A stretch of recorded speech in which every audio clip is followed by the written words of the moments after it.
नमस्ते। शिक्षा विवेचना कार्यक्रममा यहाँहरूलाई हार्दिक स्वागत छ। समावेशी र सिपमूलक शिक्षा, स्वदेशमै युवा, राष्ट्रको इच्छा भन्ने नारासहित आगामी असोज 2 गते नेपालमा राष्ट्रिय शिक्षा दिवस मनाइँदैछ। हुन त शिक्षा दिवस 2031 सालदेखि मनाउन थालिएको हो। केही वर्ष यस दिवस मनाउन पाइएन, विभिन्न कारणले गर्दा भने केही वर्ष कहिले मनाउने भन्ने विवादका कारण यो शिक्षा दिवस मनाउन सकिएन। तर अनिवार्य तथा निःशुल्क शिक्षा सम्बन्धी ऐन जारी भएको दिन असोज 2 गतेलाई राष्ट्रिय शिक्षा दिवस मनाउने भन्ने सरकारको निर्णय अनुरूप यस वर्ष असोज 2 गते यो दिवस मनाउन लागि हो। 2007 सालमा प्राथमिक विद्यालयको सङ्ख्या 321, निम्न माध्यमिक विद्यालयको सङ्ख्या 200 र माध्यमिक विद्यालयको सङ्ख्या 11वटा रहेको पाइन्छ। त्यस यता शिक्षाको क्षेत्रमा सङ्ख्यात्मक रूपमा निकै ठुलो फड्को मारिएको छ। झन्डै 35,000 भन्दा बढी विद्यालयहरू सञ्चालनमा छन्। 11वटा विश्वविद्यालयहरू सञ्चालनमा छन्। 2वटा विश्वविद्यालय सञ्चालनका लागि ऐन पारित भइसकेको छ। एउटा विश्वविद्यालयका सम्बन्धमा संसदमा छलफल भइरहेको छ। यसै गरी प्रदेश स्तरमा समेत 5वटा विश्वविद्यालयहरू सञ्चालनमा छन्। 6वटा स्वास्थ्य विज्ञान प्रतिष्ठानहरू सञ्चालनमा छन्। यसो हेर्दा शिक्षा क्षेत्रमा निकै फड्को मारिएको देखिन्छ। तर शिक्षा क्षेत्रमा अझै पनि थुप्रै चुनौतीहरू देखिएको छ। सबैभन्दा ठुलो चुनौती गुणस्तर र सिकाइको उपलब्धि नै हो। त्यसभन्दा बाहेक विद्यार्थीहरू यहाँको शिक्षा गुणस्तरीय भएन भनेर विदेश जाने क्रम बढ्दो छ। शिक्षकहरू राजनीतिमा केन्द्रित छन्। निजी विद्यालयहरूको नियमन कसरी गर्ने भन्ने अर्को चुनौती देखिएको छ। यिनै प्रश्नहरूका सम्बन्धमा केन्द्रित रहेर आज हामी छलफल गर्दैछौँ शिक्षा विज्ञान तथा प्रविधि मन्त्रालयका सचिव सुरेश अधिकारीसँग। अधिकारी सर, कार्यक्रममा स्वागत छ। हस्, धन्यवाद। यहाँहरूले असोज 2 गते मनाइने शिक्षा दिवस, राष्ट्रिय शिक्षा दिवसका लागि नारा तय गर्नुभएको छ, समावेशी र सिपमूलक शिक्षा, स्वदेशमै युवा, राष्ट्रको इच्छा भन्ने। यो नारा किन राख्नुभयो? यो नाराको आन्तर्य निकै ठुलो र महत्त्वपूर्ण छ। समावेशी र सिपमूलक शिक्षा, स्वदेशमै युवा, राष्ट्रको इच्छा, यसले ठुलो सन्देश दिन्छ। वास्तवमा शिक्षामा सबैको पहुँच हुनुपर्छ। संविधानले पनि नागरिकको मौलिक हकको रूपमा शिक्षालाई राखेको छ। आधारभूत शिक्षा सर्वसुलभ र निःशुल्क हुनुपर्छ पनि भनेको छ। यसको अर्थ हर नागरिकको, नेपालमा बसोबास गर्ने जोसुकैको पनि गुणस्तरीय शिक्षामा पहुँच अनिवार्य छ। त्यसैले समावेशी भन्न खोजेको, सबैले अपर्च्युनिटी पाउने भने हो। र सिपमूलक, यतिखेर हामी डिग्री त दिइरहेका छौँ, विभिन्न विषयमा स्नातकोत्तरसम्म गर्ने अवसर छ। तर युवाहरू बेरोजगार छन्। बेरोजगार हुनुको कारण के भन्दा हामीले बजारको आवश्यकता अनुसारको जनशक्ति उत्पादन गर्न सकेनौँ या विकास गर्न सकेनौँ। त्यसले गर्दा बेरोजगारी बढ्यो। त्यो बेरोजगारीलाई कम गर्नको लागि हामीले अहिले प्रदान गरिराखेको शिक्षामा व्यापक रूपले परिवर्तन गर्नु जरुरी छ। अथवा शिक्षालाई सिपमूलक, रोजगार बजारसँग जोड्ने बनाउनु छ। त्यसले गर्दा सिपमूलक शिक्षा भनेको हो। अर्को कुरा चाहिँ युवाहरू विदेशी रहेका छन्। दिनमै 500-700 युवाहरू बाहिर गइरहेका छन् अध्ययन गर्नकै लागि। अब हामीले ती युवाहरूलाई, त्यो सक्षम जनशक्तिलाई स्वदेशमै रिटेन गर्नु छ। स्वदेशमै युवाहरूलाई पढ्ने अवसर प्रदान गर्नुपर्ने छ। र त्यो पनि क्वालिटी एजुकेसनको माध्यमबाट, उनीहरूले चाहेको डिजायरेबल एजुकेसनको माध्यमबाट। यसैले स्वदेशमै युवा, यो नै सबै कुरा राष्ट्रको इच्छा पनि हो, राष्ट्रको आवश्यकता पनि हो।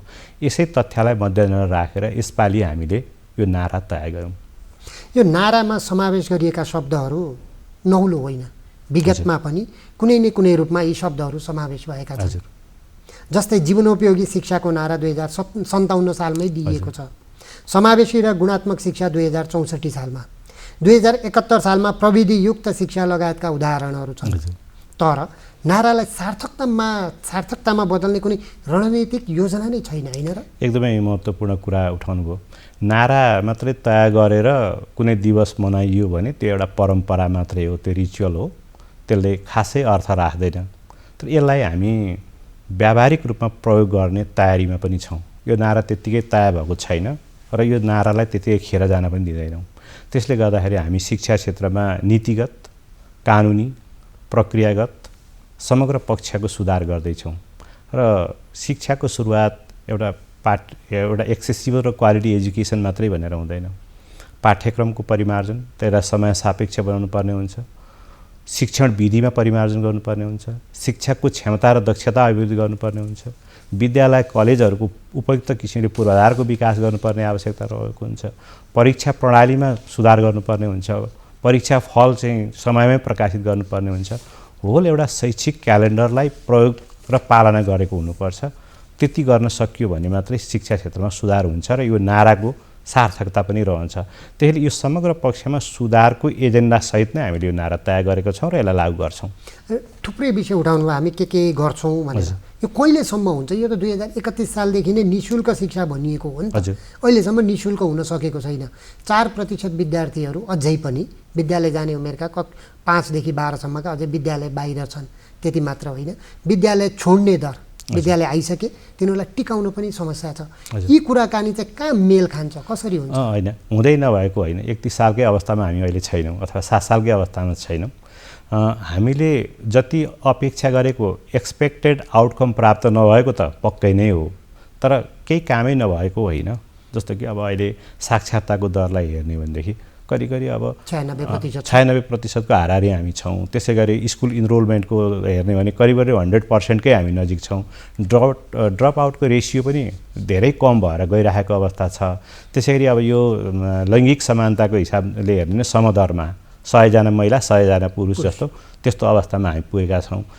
त्यसै कारणले निःशुल्क शिक्षा पनि यदाकदा केही सार्वजनिक विद्यालयहरूले केही छिटपुटमा शुल्क लिएका घटनाहरू बाहेक अब शिक्षा निःशुल्क नै छ, पाठ्यपुस्तक निःशुल्क छ, खाजाको व्यवस्था छ। त्यसैले रूपान्तरण नभएको होइन, भएको छ। तर विश्व व्यवस्थामा विश्वका अन्य देशहरूको तुलनामा हामीले जति गर्नु पर्थ्यो शिक्षा क्षेत्रमा सुधार, त्यति हुन नसकेको पक्कै पनि हो। के कारणले रहेछ यो सुधार नभएको? धेरै कुराहरू छन्। जस्तो कि अब हाम्रोमा परम्परागत रूपमै सबैतिर विद्यालय छन्। अहिले जनसङ्ख्याको त्यो साइज, जनसङ्ख्याको ट्रेन्ड चेन्ज भइसक्यो, तर हामी विद्यालय त्यही ठाउँमा यथावत रूपमा राखेका छौँ। शिक्षाको दरबन्दी पुरानै किसिमको संरचनाबाट रहेको छ। पाठ्यपुस्तकको प्याटर्नमा, त्यसको पाठ्यक्रम पद्धतिमा सुधार हामीले धेरै गर्न सकेनौँ। त्यसै गरी शिक्षकहरूको क्षमता दक्षता अभिवृद्धि गर्ने कुरालाई त्यति धेरै ध्यान दिन सकेनौँ। त्यो ह्युमन क्यापिटलको डेभलप गर्ने काममा हामी अलिकति पछाडि पऱ्यौँ। प्र्याक्टिकल एजुकेसन हुन सकेन। अलिकति व्यावसायिकतातर्फ र रोजगारीमूलक शिक्षा हामीले प्रदान गर्न सकेनौँ। त्यसले गर्दाखेरि र टिचिङको मेथोडोलोजी जुन छ त्यो परम्परागत ढर्राको लेक्चर विधि अहिले पनि पढाउने सिकाउने गुरुकुल पद्धतिको अहिले पनि कामै रह्यो। यसले गर्दाखेरि शिक्षामा ठुलो फड्को हामीले चाहे जस्तो हुन नसकेको। तर यसको अर्थ केही हुँदै नभएको होइन, मान्यौँ 50-50 को अवस्थामा हामी छौँ। तर पनि सिकाइ उपलब्धि हेर्ने हो भने त शैक्षिक गुणस्तर परीक्षण केन्द्र इआरओले प्रकाशन गर्ने प्रतिवेदनले भन्छ कक्षा 5 र 8 मा विद्यार्थीहरूले नेपाली जानेनन्, गणित जानेनन्, अङ्ग्रेजीमा कमजोर भए। अनि पछि चाहिँ हामी चाहिँ शिक्षक दरबन्दी अनुसार दिन सक्दैनौँ। 50,000 भन्दा बढी शिक्षकको अभाव छ भनेर सरकारी प्रतिवेदनले भन्छ।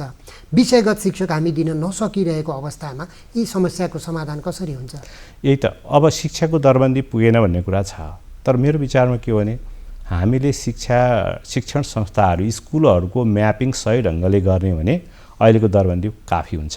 स्कुल मर्जरको पोलिसी अब हामी लागू गर्दैछौँ। स्कुलहरूलाई मर्ज गर्नै पर्छ, किनकि विद्यार्थी सङ्ख्याभन्दा शिक्षक बढी भएका पनि कयौँ उदाहरणहरू छन्। ती कुन ठाउँमा विद्यालय चाहिन्छ, कुन ठाउँमा कलेज चाहिन्छ, कुन ठाउँमा कस्तो विश्वविद्यालय चाहिन्छ, यो समग्र कुराको म्यापिङ गरिसकेपछि अहिले भइरहेको संरचनामा कटौती गर्न सकिन्छ। विद्यालयको सङ्ख्यै कटौती गर्न सकिन्छ, कलेजहरूको सङ्ख्या नै कटौती गर्न सकिन्छ। त्यो कलेज र स्कुलहरूको सङ्ख्या हामीले कटौती गर्न सक्यौँ भने अहिलेको दरबन्दी पर्याप्त हुन्छ र विषयगत शिक्षा पनि पाइन्छ। के विषयमा अहिले पनि अभाव होला, गणित विज्ञान जस्तो विषयमा अहिले पनि शिक्षकहरू अभाव होला।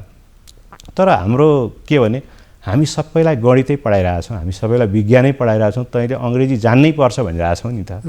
यो पद्धतिमा पनि एकचोटि रिभिजिट गर्ने हो कि ल एउटा म्यान्डेटरी आधारभूत तहसम्म 8 कक्षासम्म गणित पनि अलिअलि जान्नै पर्छ म्याथको कुराहरू अलिकति साइन्सको कुरा पनि केही जानोस् विद्यार्थीले। तर त्योभन्दा माथि गइसकेपछि जबरजस्ती घोकाएर पिलाएर 2 चोटि 3 चोटि एक्जाम दिन लगाएर त्यो म्याथमा पास गराउनु पर्ने बाध्यता हामीलाई कहाँनिर आइरह्यो। यसमा रिभिजिट गर्नुपर्ने रहेछ। हामीले त त्यो विद्यार्थीलाई कृषिमा पो इच्छा छ कि, घरेलु उद्योगमा चाहिँ उसलाई इच्छा छ कि, कुनै प्लम्बिङको व्यावसायिक काम गर्न पो उसलाई इच्छा छ कि, टेलरिङमा इच्छा छ कि, ब्युटी पार्लरमा इच्छा छ कि, उसको केमा खेलाडी पो बन्न चाहन्छ कि, ऊभित्रको पोटेन्सियल क्यापासिटीलाई हेरेर हामीले एजुकेसन सिस्टममा चाहिँ चेन्ज ल्यायौँ भनेदेखि गणित र विज्ञानको शिक्षा पनि धेरै चाहिँदैन। सरले भनिराख्दाखेरि हामीले चाहिँ झन्डै 680वटा विद्यालयहरूमा प्राविधिक शिक्षा प्राविधिक धार सुरु गरेका छौँ हो, यही विषय भनेर। तर प्राविधिक धारतर्फ विद्यार्थीको आकर्षण त कम देखियो नि त। करिब 60% मात्रै त्यो सङ्ख्या परिपूर्ति भएको छ। 40%भन्दा बढी सिट त प्राविधिक धारका विद्यालयहरूमा विद्यार्थी नै पुगेनन्, खाली रह्यो भन्ने कुरो आइरहेको छ। हामीले यो चाहिँ के भने उनीहरूलाई फ्युचरको इन्स्योर गराउन नसकेको र ट्रस्ट दिन नसकेको कारणले गर्दाखेरि हो। जब तिमीले कुनै प्राविधिक विषयमा पढ्छौ तिमीले रोजगार पाउने सुनिश्चित छ, बजारमा तिमीले रोजगार पाउँछौ भन्ने कुराको सुनिश्चितता गरिदिउँ भने त्यो बेलामा विद्यार्थीले त्यो विषय पनि पढ्छ। होइन तिमीले पढेपछि के हो थाहा छैन, खाडी जानुपर्ने हो कि मलेसिया जानुपर्ने हो कि भनिदिउँ भने त ऊ पढ्दैन स्वाभाविकै। हामीले देश अहिले पनि उद्योगी व्यवसायीहरूलाई सोध्यो भनेदेखि 1 लाखभन्दा बढ्ता इमेज सोर्सको स्कार्सिटी रहेको छ औद्योगिक क्षेत्रमा। तर हामीले औद्योगिक जनशक्ति तयार गरिरहेका छैनौँ, औद्योगिक विषय पढाइरहेका छैनौँ। त्यसैले उद्योग क्षेत्रमा लाखभन्दा बढीको रोजगारी आवश्यक छ भनेर त्यो विद्यार्थीलाई इन्स्योर गर्न सकेपछि उसले त्यो विषय पढ्ने हो। त्यो किन हुँदो रहेछ? अझै पनि कृषि पढाइरहेछौँ, कृषि प्रधान मुलुक छ, हामी चाहिँ कृषिको सामग्री कृषि आयात गरिरहेका छौँ हो, किन हुन सकेन? थाहा छ त्यही पनि सुधार हुन नसक्ने रहेछ, के कारणले रहेछ? त्यो अब कृषि क्षेत्रकै फेरि प्रवेश गर्दा धेरै विषयहरू छन्, तर अब कृषिलाई पनि व्यावसायिक बनाउन सकिएन, त्यहाँ काम गर्दाखेरि त्यसको पनि रिटर्न हुन्छ भन्ने कुरा चाहिँ भनिदिन सकिएन। राज्यको अनुदान प्रणाली चाहिँ केही सीमित व्यक्तिहरूको हातमा मात्रै पुग्ने अवस्थाको सिर्जना भयो, वास्तविक किसानले चाहिँ त्यसबाट लाभ प्राप्त गर्न सकेन।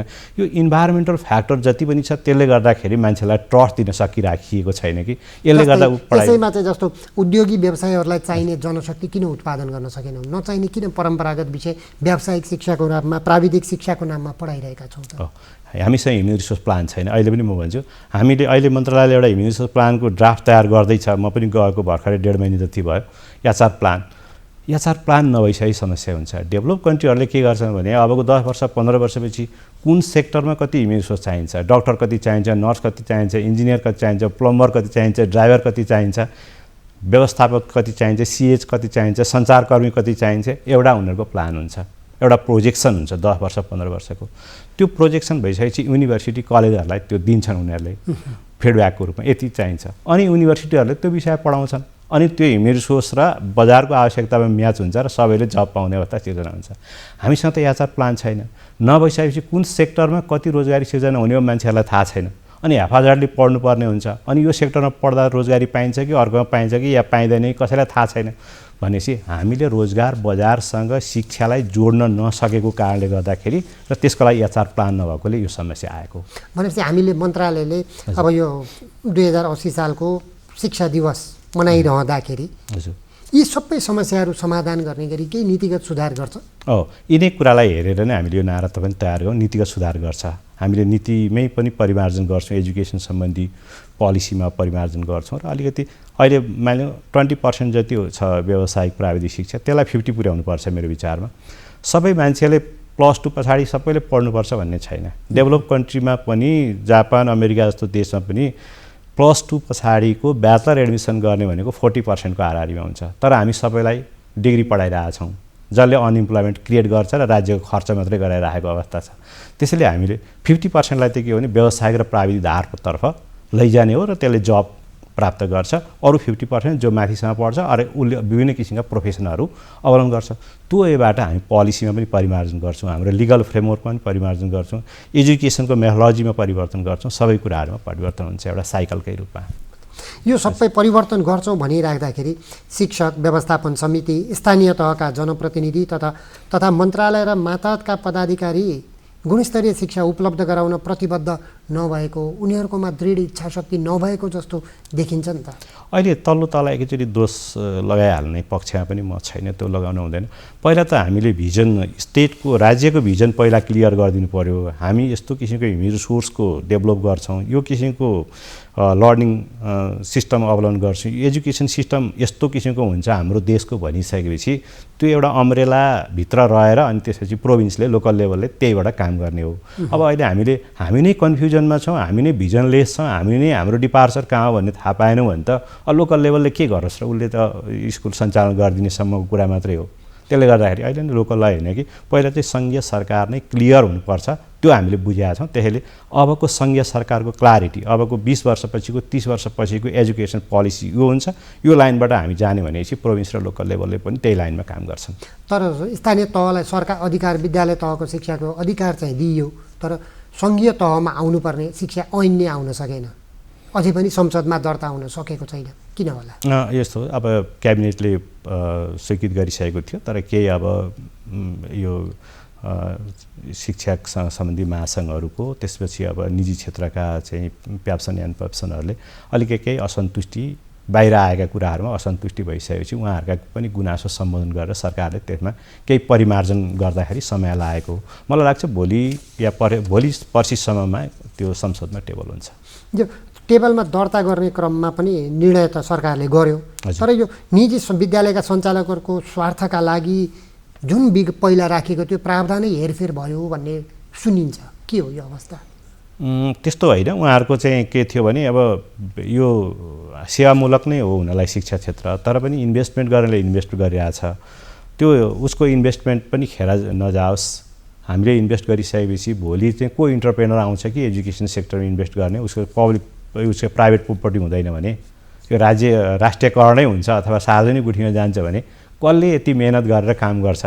त्यसैले फेरि कतिको ब्याङ्कबाट लोन लिइरहेछ, करोडौँ लोन लिइरहेछ, त्यो कसले पे गर्ने भन्ने क्वेसनहरू पनि रह्यो। त्यसले गर्दाखेरि यो केही समयलाई पछि परिमार्जन हुनसक्छ, केही समयको लागि चाहिँ यो चाहिँ प्राइभेट प्रोपर्टीको रूपमा रहन सक्ने एउटा ऐच्छिक दिएको छ, त्यसमा चाहिँ अप्सन दिएको छ। हामीले यो सार्वजनिक गुठी भनेको चाहिँ त्यसरी चाहिँ उनीहरूलाई चाहिँ स्पष्ट रूपमा बुझाउन नसकेको, एउटा सार्वजनिक गुठी हुन्छ, अर्को चाहिँ निजी गुठी हुन्छ। तिमीहरू निजी गुठीमा गएर विद्यालय सञ्चालन गर्न सक्छौ निजी सम्पत्ति सर भनेर हामीले बुझाउन नसकेको हो। यसो निजी भए पनि के हुन्छ भने त्यो निजी भन्ने बित्तिकै व्यक्तिले त्यसको प्रयोग गर्न पाउँदैन।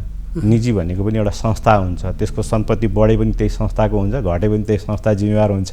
व्यक्तिले त्यसबाट रिटर्न प्राप्त गर्न सकेन नि, अनि जब व्यक्तिगत सम्पत्ति हुँदैन त्यो बेलामा चाहिँ इन्टरप्रेनरहरू हच्किन्छन् कि यो भएको हो। उहाँहरूलाई पनि त्यो चाहिँ डाउट, अब हामीले इन्भेस्ट गर्ने तर हामीले केही पनि नपाउने भने के को लागि मरिहत्ते गर्ने भन्ने उहाँहरूको चाहिँ कन्सर्न रहेको थियो, त्यसलाई चाहिँ अलिकति एड्रेस गरेको हो। यो शिक्षा ऐनले चाहिँ शिक्षकहरूको 17 थरीका जुन शिक्षकहरू छन् उनीहरूको समस्या समाधान गर्छ, धेरै हदसम्म समाधान गर्छ। किनभने शिक्षकहरूकै विगतदेखिको समस्यालाई सम्बोधन गर्नुको लागि र अहिले मुलुकले अवलम्बन गरेको सङ्घीय ढाँचालाई अवलम्बन गर्नुको लागि नै नयाँ शिक्षा विधेयक ल्याउनु परेको हो। जस्तो कि अस्थायी राहत शिक्षकहरू भन्ने थियो, त्यो अब एउटा स्थायी कोटामा स्थायी चाहिँ मै आउँछ, अब त्यो सबै कन्भर्ट हुन्छ, त्यो दरबन्दीमै कन्भर्ट हुन्छ। अब अस्थायी भन्ने, राहत भन्ने, त्यस्तो किसिमको अनेक किसिमको शिक्षाको हुँदैन, शिक्षा एउटै किसिमको हुन्छ, त्यसैले त्यो लाइनमा जान्छ। र अस्थायी शिक्षकहरू, राहत शिक्षकहरू जसले धेरै लामो अवधि काम गरे उनीहरूले पनि केही आर्थिक सुविधा लिएर रिटायर जागिर छोड्न पाउने व्यवस्था हुन्छ। त्यसरी अस्थायी शिक्षाहरूलाई स्थायीमा चाहिँ प्रतिस्पर्धा गर्न दिने र त्यसमा उमेरको हद नलाग्ने जस्ता कुराहरू हुन्छ। त्यसै गरी अब यो बाल विकासतर्फको चाहिँ कार्यकर्तै भनिँदो रहेछ, शिक्षक पनि नभनेर उहाँहरूलाई चाहिँ न्यूनतम पारिश्रमिक पनि रहन्छ, त्यो न्यूनतम पारिश्रमिकको व्यवस्थाहरू हुन्छ। त्यसै गरी अब शिक्षकहरूको व्यवस्थापन समिति सम्बन्धी विषय व्यवस्थित हुन्छ। शिक्षकहरूको पनि विभिन्न अब राष्ट्रिय परीक्षा बोर्डदेखि लिएर पाठ्यक्रम विकाससम्ममा उहाँहरूको पार्टिसिपेसनलाई इन्स्योर गरिन्छ र स्थानीय तहको अधिकार क्षेत्र के हुने शिक्षामा भन्ने कुराको पनि क्लियरिटी हुन्छ। सङ्घीय सरकारले एउटा मार्गदर्शन पनि स्थानीय तहले व्यवस्थापन गर्ने हुँदाहुँदै पनि सङ्घीय सरकारले त्यो ऐनमै केही मार्गदर्शनहरू दिएको छ, त्यो मार्गदर्शनलाई फलो गर्नुपर्ने हुन्छ। यसो गर्दाखेरि शिक्षाका धेरै समस्याहरूलाई यो विधेयकले नै सम्बोधन गर्छ। जस्ता तस्तै पारित भयो भने पक्कै पनि होला पनि, अथवा त्यसमा अझ परिमार्जन भएर होला यसले सम्बोधन गर्छ। यो हामीले जुन अहिले चाहिँ सिकाइ उपलब्धिको कुराकानी गरिरहेका छौँ, जीवनोपयोगी शिक्षा भनिरहेका छौँ, त्यति मात्र होइन, कमाउँदै र पढ्दै कमाउँदै भन्ने अभियान भनिरहेका छौँ। यी सबै समस्याहरूलाई जुन भनिरहेका छौँ त्यो के समाधान गर्छ यो ऐन आउने बित्तिकै नयाँ विधेयकले पारित हुने बित्तिकै? कानुनले नै चाहिँ यो सबै कुराहरू समाधान गर्दैन, किनकि कानुन भने चाहिँ कुनै पनि शिक्षा सम्बन्धी शिक्षाका समग्र प्रक्रियाहरूलाई व्यवस्थित गर्ने एउटा माध्यम मात्रै हो।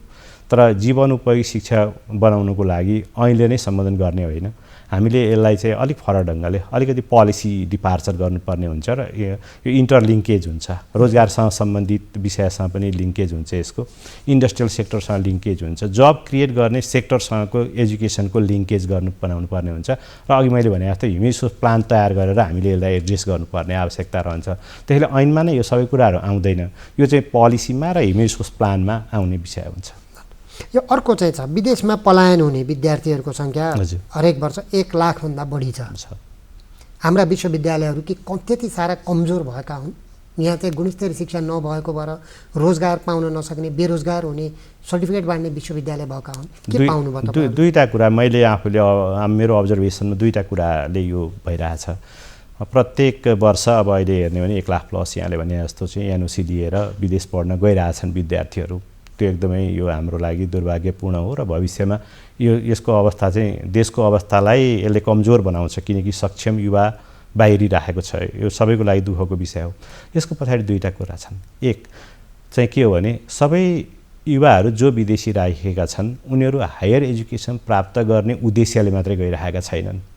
उनीहरू चाहिँ हायर एजुकेसन चाहिँ सेकेन्डरी हो 90% को लागि। उनीहरू आफ्नो फ्युचर करियरलाई इन्स्योर गर्न गइरहेछन्। भविष्यमा त्यो देशमा रोजगारीको सुनिश्चितता छ, मैले आफ्नो योग्यता अनुसारको काम पाउँछु, त्यहाँ मेरो प्रोफेसनल क्यापासिटीलाई चाहिँ प्रयोग गर्न पाउँछु भनेर त्यो भविष्य हेरेर गइरहेछ, जुन भविष्य हामीले नेपालमा इन्स्योर गर्न सकेनौँ। त्यो कारणले गर्दाखेरि युवाहरू चाहिँ पलायन भइरहेछ। पढ्ने उद्देश्यले केही 10% चाहिँ अलिकति पढ्नकै लागि गयो होलान्, तर 90% चाहिँ भविष्यमा आफ्नो जबलाई सुनिश्चित गर्नको लागि, किनकि हामीले जब दिन सकेनौँ, युवाहरू बेरोजगार भए। त्यसरी त्यो 11-12 को परीक्षा सकेर जानुभन्दा स्नातक त सकेर गयो भने त अझै राम्रो हुनहरूलाई हुन्थ्यो होला नि त। भर्खरका युवाहरू टिनेज पास गरेका युवाहरू जाँदा युवाले त के सोध्छ भन्दाखेरि म छिटो जान पाएँ, छिटै अपर्च्युनिटी पाउँछु, अथवा भोलि पाइने हो कि होइन, स्नातक गर्नुजेलमा के हुने हो अहिले नै अप्लाई गरिराखौँ भन्छ नि त। ऊ त छिटो उसको साथी गइरहेछ, उसको रिलेटिभ गइरहेछ, उसले त हेर्छ, ऊ सबै गइरहेको देख्छ, अनि त्यसपछि उसलाई पनि जान मन लाग्छ। उसले +2 गर्ने बित्तिकै अनि IELTS गर्न थाल्छ, स्याट गर्न थाल्छ, के गर्छ, सुरु गरिहाल्छ।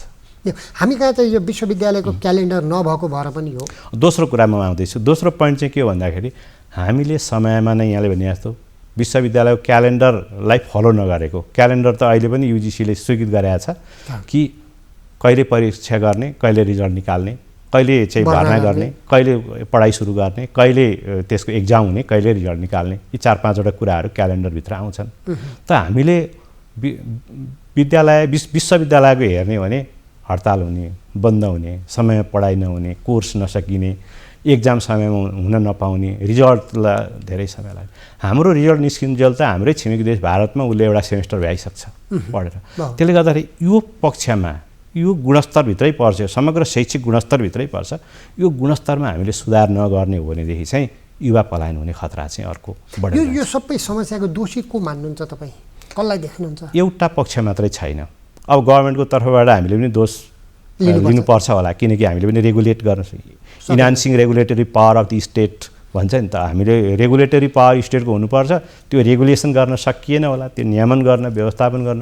जस्तो विद्यालयमा चाहिँ हुने कुटपिट, तोडफोड, झगडा, त्यो त राज्यले इन्टरफेयर पनि गर्नु पर्थ्यो होला। हामी त्यसमा चुक्यौँ कि गभर्मेन्टको पनि दोष हुनसक्छ। युनिभर्सिटीले पनि सकेनन् कि त्यसलाई रेगुलेट गर्नको लागि, कन्ट्रोल गर्नको लागि। युनिभर्सिटीका पदाधिकारी नै पनि सक्षम हुन सकेनन् कि त्यसमा उनीहरूलाई नै नियुक्ति गर्ने प्रक्रिया पनि गलत भयो कि कुनै पोलिटिकल पार्टीको नियुक्ति भइदियो कि अर्कोले विरोध गरे हो कि विद्यार्थी सङ्गठन। दोस्रो त्यो कुरा होला। तेस्रो अब पोलिटिकल पार्टीहरूले विद्यार्थीहरूलाई राजनीतिमा लगाउन हुने हो कि होइन। हिजो चाहिँ पोलिटिकल पार्टी नहुँदाखेरि विद्यार्थीले गरेको काम अहिले पोलिटिकल पार्टीहरू चाहिँ गभर्नेन्समा हुँदाहुँदै विद्यार्थीले राजनीति गर्नुपर्ने कि नपर्ने एउटा कन्सेन्सस बिल्डिङको कुरा त्यहाँनिर हुन्छ। र अर्को चाहिँ अब अन्तिममा हाम्रो निर्धारित समय सकियो। यहाँ सरले चाहिँ थुप्रै कुराहरू भन्नुभएको छ, राजनीतिक हस्तक्षेपदेखि राजनीतिक दलको कमी कमजोरीसम्म। 2080 सालको हामीले शिक्षा दिवस मनाइरहँदा हजुर अर्को वर्ष 2081 सालको मनाउने क्रममा हजुर। हामीले यो गऱ्यौँ भनेर भन्न सकिने अवस्था आउँछ कि आउँदैन? त्यो पक्कै पनि प्रत्येक वर्ष हामीले यो गऱ्यौँ भन्नै पर्छ, किनकि हामीले नबोल्ने भनेदेखि, हामीले चाहिँ त्यो चित्र नदिने भनेदेखि हामीले के गऱ्यौँ त क्वेसन रहिरहन्छ। त्यसैले हरेक वर्ष हामीले के गऱ्यौँ र यो नारा पुरा गर्नको लागि यो वर्ष हामी के गऱ्यौँ, हामी अर्को वर्ष सार्वजनिक गरेर मात्रै नयाँ नारा तयार गर्छौँ या यसैलाई कन्टिन्यू गर्छौँ। नारा चेन्ज गरिरहनु त्यति ठुलो कुरा पनि होइन, महत्त्वपूर्ण होइन। यही नारा 5 वर्ष पनि रहन सक्छ। त्यसैले हामीले के गर्यौँ, हामी पिरियडिक रूपमा चाहिँ त्यो सार्वजनिक गर्छौँ। बस धन्यवाद छ सर, हाम्रो कार्यक्रममा आइदिनु भयो र असोज 2 गते मनाउन गइराखिएको राष्ट्रिय शिक्षा दिवसका बारेमा आफ्ना अनुभव, दिवसको औचित्यका बारेमा आफ्ना सुझावहरू दिनुभयो, आफ्ना धारणाहरू राख्नुभयो, यसको लागि धेरै धेरै धन्यवाद। हस्, धन्यवाद। आदरणीय दर्शकवृन्द, आज हामीले शिक्षा विज्ञान तथा प्रविधि मन्त्रालयका सचिव सुरेश अधिकारीसँग असोज 2 गते मनाइने राष्ट्रिय शिक्षा दिवसका बारेमा छलफल गऱ्यौँ। आजका लागि यति नै। अर्को साता हामी फेरि शिक्षा क्षेत्रकै अर्का व्यक्तिसँग बसेर यसरी नै छलफल गर्नेछौँ। त्यतिन्जेलसम्म म रविचन्द्र पराजुलीका साथै स्टुडियोमा रहनुभएका सम्पूर्ण प्राविधिक साथीहरू सबैलाई बिदा दिनुहोस्। नमस्ते।